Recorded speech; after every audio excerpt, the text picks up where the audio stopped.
Hey everybody, it's the Library Lady, and I'm so glad that you've tuned into the channel, The Library Lady, and checking out my features called What's the Story? This is Escape from Mr. Lemoncello's Library by Chris Grabenstein, which is my next book that I love to review and share with you. So What's the Story was created to give you ideas on what books you may read with your child or that your child can read, and then some activities to help them stay connected and engaged with the story. A lot of you are at home right now and you need some suggestions and some ideas on what to read and do with your child. As a former classroom teacher and elementary school librarian, I'm happy to share some great books and ideas that I've done either in my class or my library, and hopefully they will help you out. So feel free to leave a comment about this book or suggestions on books you would like me to review. And if you would be so kind as to subscribe, then you can stay tuned for all the other videos for books that I'll be reviewing. So thanks in advance for doing that. If you own this cover, it's about to be redesigned. It was copyrighted in 2013 by Gilbert Ford and the jacket designed by Nicole De La Harris. It's published by Random House, but they are about to get a new cover. So if you don't already own the book, you may want to wait till that date approaches so you can get one with a new cover. But remember, it's what's on the inside that counts, right? So just to know that they're about to get new covers. Now, another great story coming out in the Lemoncello Library series is book number 5. Yep, this is book 1 right now. Book 5 is due out later this year, Mr. Lemoncello's Titanium Ticket. So this is a perfect opportunity to start your reader with book 1 and read through the series so that they will be ready for the release of the newest book. Now, if you have an avid reader, they may read through the books before even book 5 comes out, but don't worry, Chris Grabenstein has lots of other great books, so that should keep them busy and engaged with lots of stories. He does have a contest right now going on that if you can solve the puzzle in Mr. Lemoncello's All-Star Breakout game, you can enter into a raffle and you'll win an autograph set of the 4 books and then a sneak peek at book 5. So check out his website for information about that, and I'll share a little bit about his website at the end of this video. So lots of fun things happening, new covers, new books coming. It's a great opportunity to jump into the Lemoncello series. I think if you have a reluctant reader, they're really going to connect to Kyle Keeley. He is the 12-year-old main character in the story, not much of an avid reader, really more into games. And so if you have a reluctant reader, I think they're going to really kind of share those similar feelings and emotions that Kyle portrays in the story. But don't worry, if you have a book lover, it's a perfect book too, because they're going to pick up on the appreciation for libraries and librarians, and also like to hear and see some of the titles referenced in the book, the different authors and stories that come up in the adventure. So they're going to love that portion. So either way, reluctant reader or book lover, I think it's a great fit. Before we get started, I do also want to shout out to Chris Grabenstein. He is a fabulous author. I actually had the honor of meeting him and hosting him at my school for an author visit. And he was just all around a fun guy, very witty, very engaging with the students, and just a real joy, great demeanor. So if you ever have a chance to hear him speak or invite him to your school, I would highly recommend it. Take advantage of that because you won't be disappointed. So thanks so much for letting me share a portion of your book. Now, we're going to start with chapter 1 and just read a small portion and then jump to chapter 2 where the library comes into play because that's obviously a crucial part of the story. Chapter 1. This is how Kyle Keeley got grounded for a week.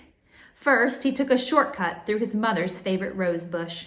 Yes, the thorns hurt, but having crashed through the brambles and trampled a few petunias, he had a 5-second jump on his oldest brother, Mike. Both Kyle and his big brother knew exactly where to find what they needed to win the game.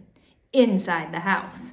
Kyle had already found the pine cone to complete his outdoors round, and he was pretty sure Mike had snagged his yellow flower. Hey, it was June. Dandelions were everywhere. "Give it up, Kyle," shouted Mike as the brothers dashed up the driveway. "You don't stand a chance." Mike zoomed past Kyle and headed for the front door, wiping out Kyle's temporary lead. Of course he did. 17-year-old Mike Keeley was a total jock, a high school superstar. Football, basketball, baseball. If it had a ball, Mike Keeley was good at it. Kyle, who was 12, wasn't the star of anything.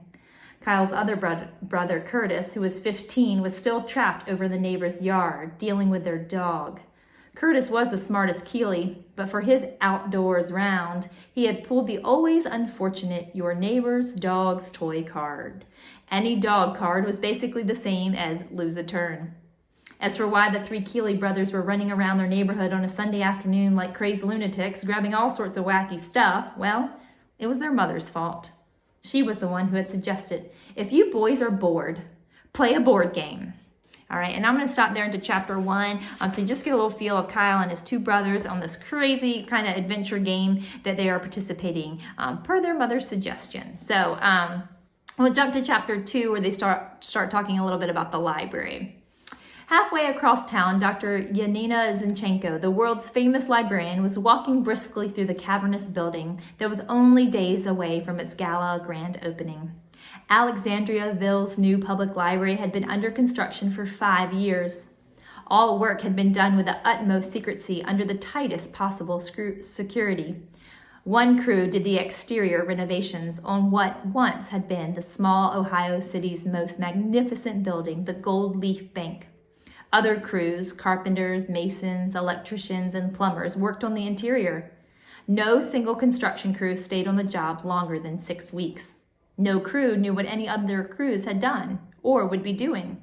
And when all those crews were finished, several super secret covert crews, highly paid workers who would deny ever having been near the library, Alexandriaville, or the state of Ohio, stealthily applied the final touches. So as you have it, this new library is about to open, and Kyle Keeley, remember, is a game enthusiast. The library, turns out, has been designed by no other than Luigi Lemoncello, the famous game master. This then piques Kyle's interest, and that's where his game-loving adventure comes colliding with the world of literacy. And so he, along with 11 other contestants, take on this adventure into Mr. Lemoncello's library. Now, if you're thinking library, just kind of a boring, quiet place with a lot of books, totally not what's happening here.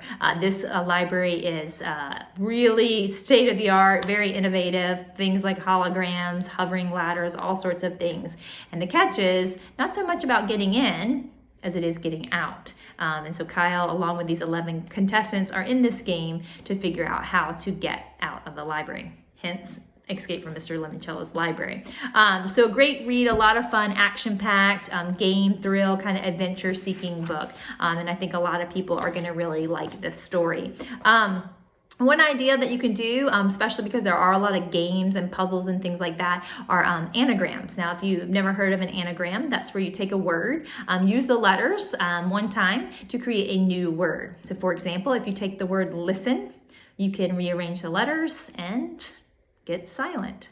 Yes, write that down, listen, and then move them around and you'll get silent. And if your mind was totally blown, that's a lot of fun to do with your child. You can challenge them to some different words and see can they rearrange them to create new words. There's a whole list online you can find on those. Another fun thing is the rebuses that you'll find in the story. And those, if you're not familiar with a rebus, are pictures. You use the pictures to come up with a phrase or word. Sometimes you have to add letters or take letters away using the pictures. So here's an example of some rebuses found in the book. So those are a lot of fun to do. You might have your child create a rebus and then see if you can solve it. That's a good one. A lot of characters. Obviously, there's 12 contestants in this contest, so it might be an opportunity to pick one of the characters and see if your child can kind of make some connections to their own life of how they're similar. You might also want to compare them. Kyle at the beginning of the story versus Kyle at the end of the story and kind of the transitions that he goes through. If you're looking for more of a good versus evil type, you can match up Kyle with Charles, the not so nice player on the team, and learn a little bit about him. You also might want to build some kind of character model, whether you use toilet paper rolls to create the characters, or you use paper, or you draw them, or you use fabric. A lot of people love to reenact scenes, so you may want to use the characters and move them around and reenact it. If you've got a real tech-savvy kid who likes making videos, you might build the characters out of some material and then video, like a little movie trailer or book trailer about the book, and that can be a lot of fun. They can add, video clips and audio and images and things like that to create a trailer. So that's a fun one to do, a great way to kind of get kids hooked on reading the book, and they have fun making them. Escape from Mr. Lemoncello's Library did win the New York Times bestseller. So a fun thing I've done with kids before too is have them create an award. What do you think this book should win? Give it a title and why it wins, and that's a fun activity as well. There's a lot of descriptions of the library, so visualization is very big into this in terms of reading skills. You may want to have your student try to build a model of the hovering ladder. Now, it won't actually probably hover unless you have a child really good with that type of thing, but just fun to kind of build it. Or maybe see what kind of inventions they can make. What would be useful to a library where you live? What could it use? What kind of upgrades might it need? And then build that model with whatever materials you have, whether they're recyclables, building blocks, paper, whatever you have lying around your house to build. And that's fun too. Escape rooms are a great place to visit. I know right now a lot of us probably can't go to an escape room, but hang on to that thought. If you've never participated in one, you can solve a lot of puzzles and figure out how to get out. So that's a fun family event, or maybe your child wants to gather up some friends to do that. And then I always say, hey, get out a board game. If you don't have one, go ahead and order one. There's some classic ones out there. There's a lot of newer ones too. There's a fun game called Bananagrams. That's a lot of fun, not quite a board game, but still a fun game. And just have family game night and go ahead and start that tradition in your home. Now, if you visit his website, he has tons of resources. There's actually a nice video that he's put together with a behind the scenes look at the story as well as the movie. Yep, it's been made into a movie. So as a librarian, I always have to say read the book first. If you have already seen the movie but not read the book, I'll give you a free pass this one time. But you get a behind the scenes look at some of those things, and that's a great video you want to check out. You also can write to Chris Grabenstein if you are interested in hosting kind of an escape room challenge using Mr. Lemoncello's library. If you're trying to organize that as an event, or you're a librarian yourself, you can email him about that.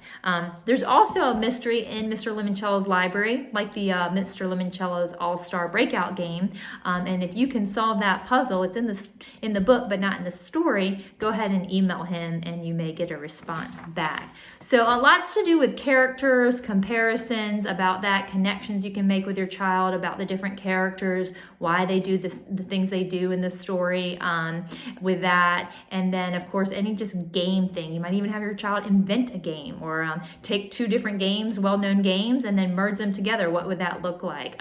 So just a really fun book. One thing about Chris Grabenstein's books are they're just really engaging and fun. If you saw one of my other videos, he's done some work with James Patterson. I reviewed Max Einstein, so check out that video. Check out his website for great resources and information about his books. I think you're really going to love all that he has to offer. So thanks so much for tuning in, and we'll see you next time on What's the Story?